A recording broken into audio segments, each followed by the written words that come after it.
Bismillahirrahmanirrahim. Assalamualaikum warahmatullahi wabarakatuh.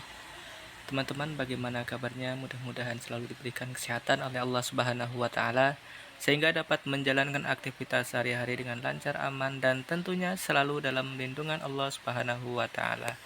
Baik, teman-teman, Burung Ilmu kali ini akan memberikan informasi terkait dengan DPTB, Daftar Pemilih Tambahan untuk Pemilu tahun 2024. Jadi teman-teman semua yang sudah terdaftar dalam DPT tapi dalam keadaan tertentu tidak dapat menggunakan haknya untuk memilih di TPS tempat teman-teman terdaftar, maka teman-teman bisa memberikan hak suara teman-teman di TPS lain atau daerah lain, tentunya dengan mengajukan pindah memilih terlebih dahulu. Nah, ada dua kategori teman-teman terkait dengan pindah memilih. Yang pertama adalah sampai H-30 atau batas akhirnya adalah tanggal 15 Januari 2024. Nah, teman-teman, yang kedua adalah sampai H-7 yaitu 7 Februari 2024. Nah, teman-teman, siapa saja yang berhak mengajukan pindah memilih sampai 15 Januari 2024? Yang pertama, bertugas di tempat lain ya, teman-teman ya. Yang kedua, menjalani rawat inap atau mendampingi pasien rawat inap. Yang ketiga, tertimpa bencana. Yang keempat, menjadi tahanan rutan atau lapas atau menjadi terpidana. Yang kelima, penyandang disabilitas yang dirawat di panti sosial atau panti rehabilitasi. Yang keenam, teman-teman menjalani rehabilitasi narkoba. Yang ketujuh, bekerja di luar domisili. Yang kedelapan, menjalani tugas belajar atau menempuh pendidikan menengah atau tinggi. Yang kesembilan, pindah domisili. Kemudian teman-teman, siapa saja yang berhak mengajukan pindah memilih sampai H-7 atau sampai 7 Februari tahun 2024? Nah, ini ada 4 kategori teman-teman. Yang pertama, bertugas di tempat lain, misalnya guru, polisi, TNI, dan lain sebagainya. Yang kedua, menjalani rawat inap atau sakit di rumah sakit atau di puskesmas. Yang ketiga, tertimpa bencana. Yang keempat, menjadi tahanan rutan atau lapas. Jadi ada dua kategori ini ya teman-teman ya, yang bisa mengajukan pindah memilih. Nah, kemudian teman-teman, dokumen apa yang diperlukan? Nah, kalau teman-teman menjalankan tugas di tempat lain pada saat hari pemungutan suara, maka teman-teman harus melampirkan surat tugas yang ditandatangani oleh pimpinan instansi atau perusahaan dan cap basah.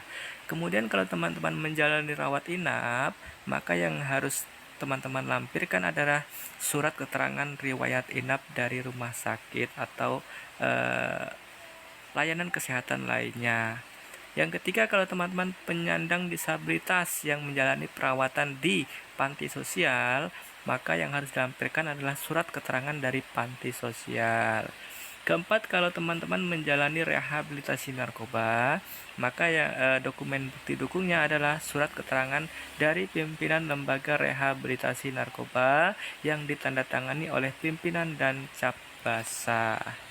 Kemudian menjadi tahanan di rumah tahanan, maka bukti dukungnya adalah surat pernyataan dari Kalapas atau Karutan, kepala lapas atau kepala rutan. Yang keenam, kalau teman-teman sedang menjalani tugas belajar atau menempuh pendidikan menengah atau tinggi, maka yang bukti dukung yang dilampirkan adalah surat keterangan belajar dari kampus atau lembaga pendidikan lain.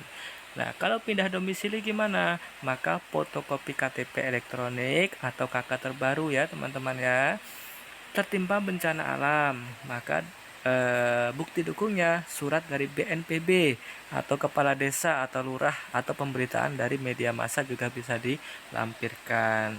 Kalau bekerja di luar domisilinya bagaimana? Maka yang dilampirkan adalah surat tugas atau keterangan ditandatangani oleh pimpinan instansi atau perusahaan atau cap basah dan fotokopi KTP elektronik atau KK terbaru. Nah, itu ya teman-teman ya bukti dukungnya. Kemudian alurnya gimana?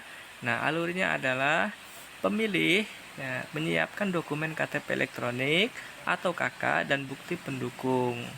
Kemudian pemilih mendatangi petugas KPU di kelurahan, di kecamatan, atau di kabupaten kota, di daerah asal atau daerah tujuan.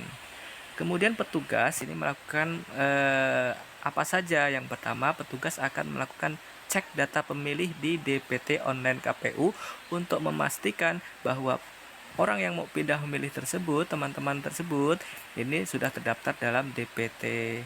Yang kedua, bila sudah terdaftar, maka petugas menginput data teman-teman ke Sidalih. Nah, kalau sudah sesuai, maka petugas akan menerbitkan formulir pindah memilih yang nantinya formulir itu akan teman-teman bawa saat memilih di TPS. Nah, begitu ya teman-teman ya. Mudah-mudahan bermanfaat. Wabillahi taufik wal hidayah. Wassalamualaikum warahmatullahi wabarakatuh.